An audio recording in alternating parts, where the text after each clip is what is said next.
जय हिंद स्टूडेंट। हम लोग पढ़ रहे थे क्लास 10 फिजिक्स चैप्टर 1 प्रकाश का परावर्तन।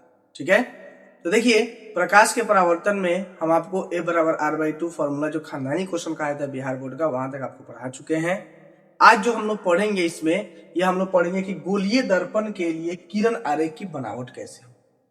देखिए इसके पहले जो हम आपको गोलीय दर्पण पढ़ाए हुए हैं उस गोलीय दर्पण में आपको दो तरह के बताए हैं, एगो अवतल दर्पण और एगो उत्तल दर्पण। ये जो ये डॉट लाइन दिखाया गया है क्या आपका रचित किया हुआ भाग यानी कि कलर किया हुआ भाग। अब देखिए ये हमारा उत्तल दर्पण है, ये अवतल दर्पण है। तो उत्तल जो है ये उठा हुआ पार्ट है, भोजपुरी में इसको उठल कहा जाता है। तो ये वाला पार्ट क्या हो गया आपका उत्तल दर्पण का हो गया, और ये वाला पार्ट क्या है अवतल दर्पण है, और ये धंसा हुआ भाग है। ठीक है, धंसल कहते हैं, धंसल से अवतल याद रखिएगा और उठल से उत्तल याद रखिएगा। ठीक है, ये दो चीजें आपको दर्पण समझने के लिए और यही दो बोलिए दर्पण को काटने पे।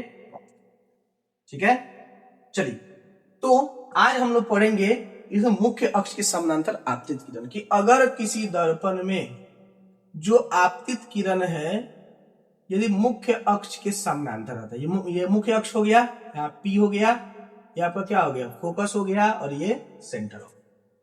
अगर मुख्य अक्ष के समानांतर आएगा तो दर्पण से परावर्तन के बाद ये फोकस से गुजरेगा। कहां से गुजरेगा? फोकस से गुजरेगा। यानी ये दर्पण से परावर्तन के बाद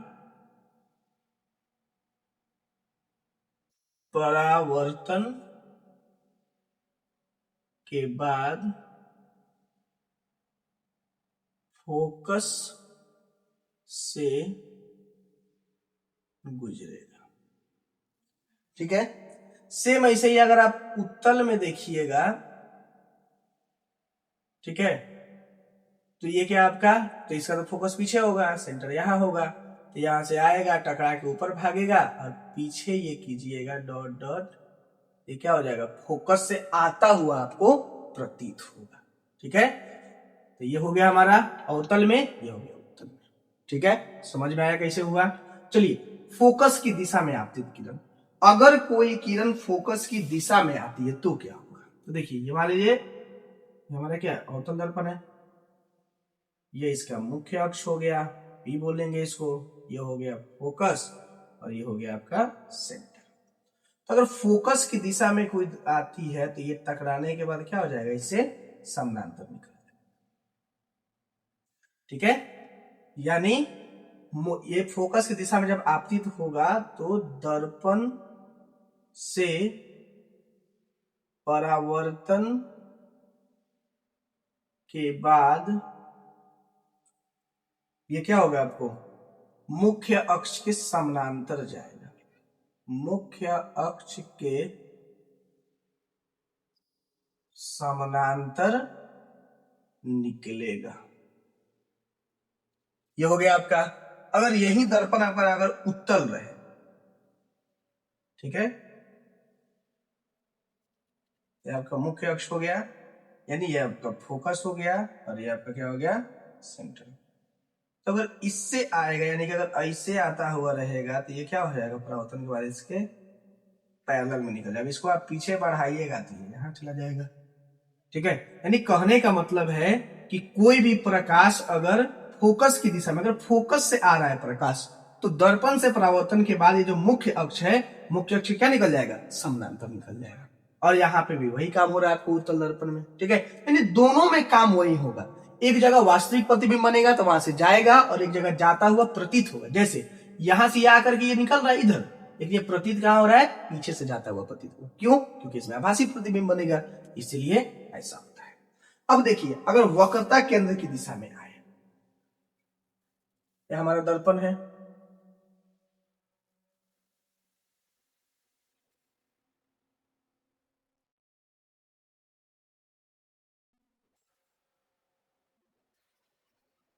देखिए अगर ये वक्रता केंद्र की दिशा में आए, ये हमारा सेंटर है, वक्रता केंद्र हमारा क्या हो गया फोकस हो गया। अगर कोई प्रकाश इससे आते, नजदीक रखते हैं, अगर कोई प्रकाश यहां से आता है तो दर्पण से टकराने के बाद जिस पथ पे आएगा उसी पथ पे ये वापस निकल जाएगा। ठीक है, यानी वक्रता केंद्र की दिशा में आपतित होगा तो उसी पथ पर निकल जाएगा, यानी जिस पथ पे आया उसी पथ पे आपका क्या होगा, निकल जाएगा। ठीक है, जैसे यहां देखिए उत्तल में भी देख लीजिए, उत्तल में भी है आपका, इधर से क्या होगा, यहां से आएगा और इसी की तरफ निकलता हुआ आपको क्या हो जाएगा, दिखाई देगा। ये सेंटर है, ये फोकस है, ये सेंटर से क्या है आपका, ये इसे दिखा दीजिएगा, प्रकाश अधिक हो जाएगा। ठीक है, तो ये चीज हो गया हमारा कि वक्रता केंद्र की दिशा में आएगा तो प्रकाश फिर परावर्तन के बाद क्या है, उसी पथ पे लौट जाएगा। नहीं, जैसे आएगा, जैसे आप वहां से लाइट मारिएगा अगर सेंटर और कर्वेचर से, तो वो दर्पण पे टकराएगा और टकरा करके फिर उसी दिशा में क्या चल जाएगा, वापस। ठीक है, चलिए अब चौथा लास्ट जो है ध्रुव की दिशा में अगर आ रहा है तो देखिए कोई भी प्रकाश अगर ध्रुव की दिशा में आपतित हो,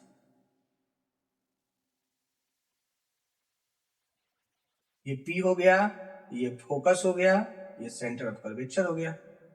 ठीक है, तो देखिए अगर यहां से प्रकाश आता है ध्रुव की दिशा में तो परावर्तन के बाद क्या है, यहां से यानी यहां आया परावर्तन होके नहीं निकल, यानी कि ये कोण I जो होगा ये कोण R के क्या हो जाएगा, बराबर। सेम काम आप उत्तल लेंस पे देखिए, उत्तल दर्पण में देखिए, सॉरी।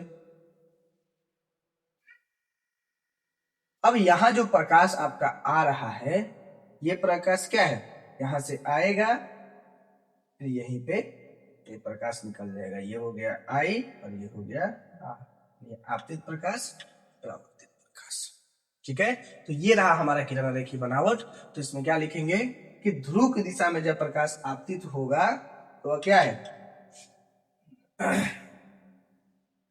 यह आपतन कोण के बराबर परावर्तन कोण बनाकर निकलेगा। ठीक है, ये आपका ऐसे निकल जाएगा। तो चलिए जरा इसको नोट कर लीजिए।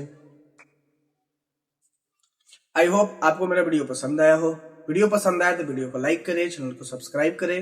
आप हमारे साथ फेसबुक इंस्टाग्राम के माध्यम से जुड़ के आपकी जो भी समस्याएं हैं आप वह समस्याएं हमें भेज दीजिए। मैं कोशिश करूंगा जितना जल्दी हो सके आपकी समस्याओं का समाधान कर सकूं, आपके लिए वीडियो अपलोड कर सकूं।